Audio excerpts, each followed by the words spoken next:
আমার সঙ্গে চিটারি করবে? ও অত্যন্ত একটা ভদ্রঘরের ভদ্র সন্তান। আর তাছাড়া জানোই তো বাবা, ওর ফ্যামিলির সবাই বাইরে থাকে। আর ওর সাথে আমার যতদিন ধরে রিলেশন, আমি কখনো ওর মধ্যে খারাপ কিছু দেখিনি। শুধু দেখেছি তোমার এই মেয়ের জন্য অফুরন্ত ভালোবাসা। আর তাছাড়া বাবা, ওর তো টাকা পয়সা কোনো কিছুর অভাব নেই, কিন্তু ওর মধ্যে কি তুমি বিন্দু পরিমাণের অহংকার দেখেছো? কোনো অহংকার নেই। আরে এখানেই তো তোর বাবার সবচেয়ে বড় দোষ। প্রত্যেকটা জায়গায় প্রত্যেকটা মানুষকে সে সন্দেহ আর সন্দেহ করে বসে।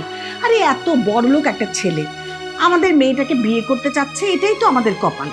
মারে, সেই কপালটা যেন তোর পুড়ে না যায় সেই চেষ্টাই কিন্তু আমি করছি।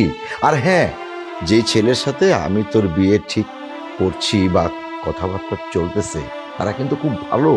ওই ছেলেটিও কিন্তু হ্যান্ডসাম। আর ওদের এই দেশে অনেক গার্মেন্টস ফ্যাক্টরি, ওদের কিন্তু টাকা পয়সার কোনো অভাব নেই।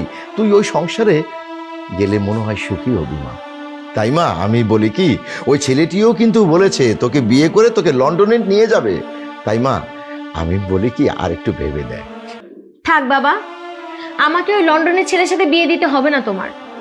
আমি যদি আরিয়ানকে বলি না, আরিয়ান আমাকে বিয়ের পর প্রতিদিন একবার লন্ডন নিয়ে যেতে পারবে, একবার নিয়ে আসতে পারবে, অতটুকু ক্ষমতা আরিয়ানের আছে।